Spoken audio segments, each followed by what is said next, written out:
सुप्रभात बच्चों, मैं रेणु सक्सेना आपकी संस्कृत अध्यापिका आज आपको आपकी पाठ्य पुस्तक संस्कृत निकिता के तृतीय पाठा सत्यनिष्ठा के अभ्यास कार्य कराने जा रही हूँ।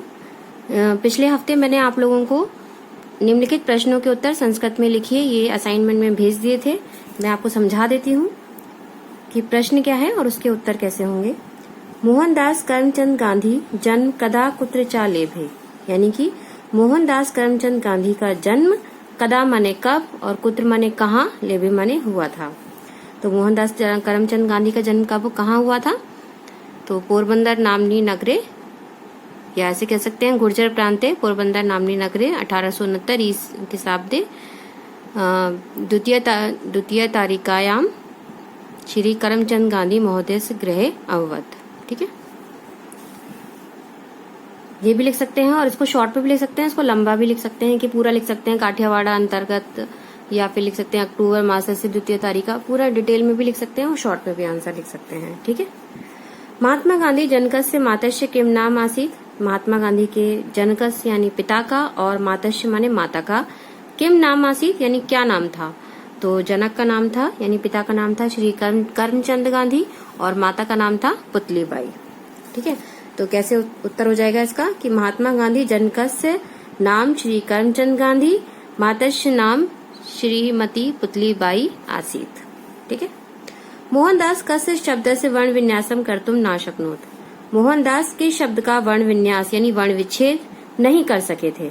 तो मोहनदास कस की जगह आपको सिर्फ लिखना है यहाँ पर कैटल, कैटल शब्द से वर्ण विन्यास ना कर्तुम ना शक्नोत, यानी कैटल शब्द का वर्ण विन्यास यानी वर्ण विच्छेद नहीं कर सके थे।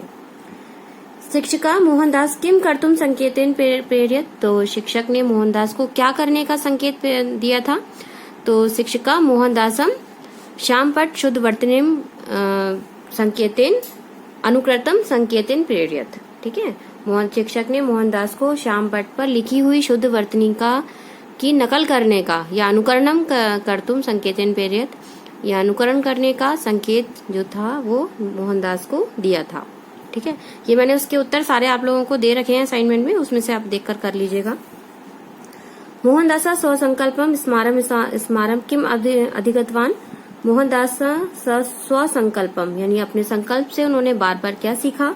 तो मोहनदास स्वसंकल्पम स्मारम नवा द्युति नवा सामर्थ्य अधिगतवान, यानी नई ऊर्जा को और नए सामर्थ्य को सीखा। अब है रिक्त स्थान, तो रिक्त स्थान आप अपनी किताब में ही करिएगा लेकिन इसको याद जरूर करिएगा। तो बता देती हूँ उसके उत्तर, वैसे सबको सारे उत्तर आप लोगों को आपकी पुस्तक में मिल जाएंगे, आप उसमें से ढूंढ कर सकते हैं।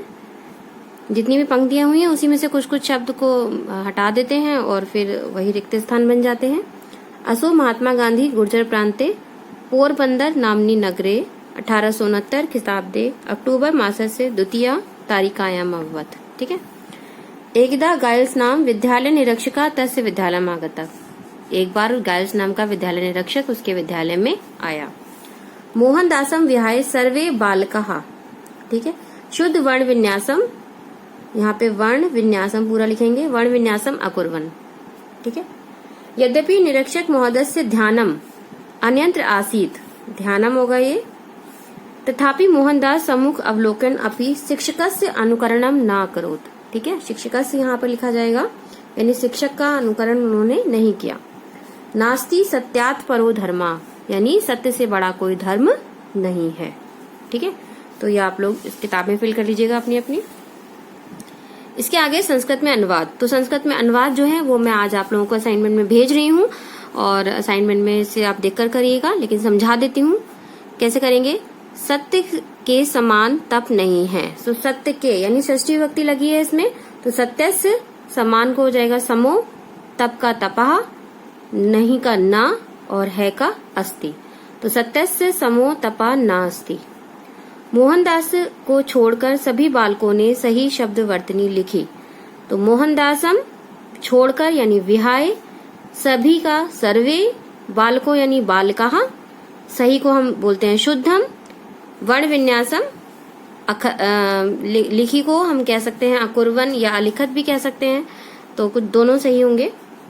मोहनदास के हृदय में परिवर्तन हुआ, तो मोहनदास के यानी षष्ठी विभक्ति, तो मोहनदासस्य हृदय में सप्तमी विभक्ति लगेगी यहाँ पर, यानी हृदय परिवर्तनम हुआ यानी अभवत, क्योंकि ये बहुवचन उसमें चला गया भूतकाल में। एक बार गाइल्स नाम का विद्यालय निरीक्षक विद्यालय आए, तो एक बार का एकदा, गाइल्स नाम का विद्यालय निरीक्षका, इसको सेम में ऐसे ही लिखना है, विसर्ग लगा देना बस यहाँ पर।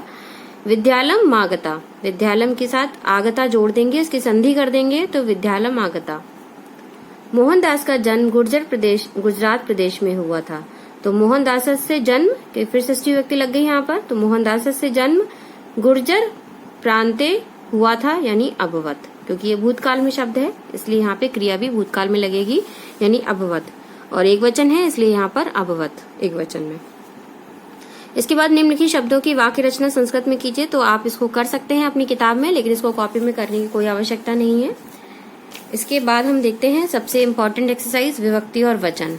ठीक है, अब इसमें पहचानना है शब्दों में विभक्ति और वचन पहचानना है। शब्द रूप में विभक्ति वचन कैसे पहचानेंगे? अनुकरणे यानी अनुकरण करने में। ठीक है, एक ही मात्रा लग गई यहाँ पे सप्तमी विभक्ति, तो ये सप्तमी विभक्ति हो जाएगा और वचन हो जाएगा एक वचन। ठीक है, तस्में यानी उसके लिए, तो यहाँ पर चतुर्थी एक वचनम। गंभीरे यानी गंभीरता में। ठीक है, तो गंभीरता में, तो यहाँ पे सप्तमी विभक्ति, जहां में पेपर आया तो सप्तमी विभक्ति और एक वचनम। इसके बाद खिस्ताब्दे, फिर यानी ईस्वी में, तो फिर में आ गया तो यानी सप्तमी विभक्ति और एक वचनम। जो विभक्ति है वही कारक है, हिंदी में जो कारक चिन्ह होते हैं वही विभक्ति होती है। ठीक है, तो शब्दों का अर्थ जानकर हम शब्दों में जो भी कारक चिन्ह लगा है तो उसी हिसाब से हम विभक्ति लगाते हैं। ठीक है, कक्षायाम यानी कक्षा में। अब देखो कक्षायाम में भी सप्तमी विभक्ति लगेगी, लेकिन आपको कुछ अंतर दिखाई दे रहा होगा, इसमें सब में एक ही मात्रा लगी हुई है जितने भी शब्द, लेकिन कक्षायाम में नहीं लगी। तो कक्षायाम क्योंकि ये स्त्रीलिंग है, तो स्त्रीलिंग में कक्षायाम होता है सप्तमी एक वचनम में। ठीक है, तो इसके लिए आपको शब्द रूप याद करने पड़ेंगे। मैंने आपको कई बार बोल भी चुकी हूँ पहले से कि आप या तो किसी भी एक पुल्लिंग का और एक किसी भी एक स्त्रीलिंग और नपुंसकलिंग, इन तीनों का किसी एक का शब्द रूप याद कर लें। जैसे बालक का याद कर सकते हैं, पुल्लिंग में राम का याद कर सकते हैं, और स्त्रीलिंग में नदी का याद कर सकते हैं, और स्त्री का याद कर सकते हैं, और नपुंसकलिंग में फलम का याद कर सकते हैं, गृहम का याद कर सकते हैं, किसी का भी याद कर सकते हैं। बहुत आसान है, तो आपको सारे शब्द रूप याद हो जाएंगे कि एक वचन में, द्विवचन में, बहुवचन में कैसे लगेंगे। ठीक है, तो कक्षायाम यानी सप्तमी विभक्ति एक वचनम। अब निम्नलिखित वाक्यों को बहुवचन में बदलिए। ये आप काट दीजिए एक्सरसाइज, क्योंकि अगर आपके स्कूल खुलते हैं तो मैं आप लोगों को ये समझा के करवा दूंगी कि किस प्रकार से बहुवचन में बदला जाएगा। उसके बाद फिर वाक्य प्रयोग हैं, ये भी नहीं करना है आपको, और फिर कोई आपको नहीं करना है। हाँ देखिए, सखी का दिया हुआ है यहाँ पर शब्द रूप, तो इसको आप याद कर सकते हैं। तो सखी का जो शब्द रूप है वो याद कर सकते हैं आप लोग। सखी जो है स्त्रीलिंग में आएगा, इसके शब्द रूप याद कर सकते हैं, तो इसको याद कर लीजिएगा तो आपको काफी सहायता मिल जाएगी। फिर है महात्मा गांधी माताया किम नाम आसी, तो पुतली बाई, और महात्मा गांधी जन्म कस्मिन मासे अभवत, तो अक्टूबर मास है। ठीक है, तो इस प्रकार ये आपका पाठ पूरा हो गया, और लाइव क्लासेज में आपको समझा दूंगी, बाकी आप लोग वीडियो के माध्यम से देख लीजिएगा। ठीक है, धन्यवाद।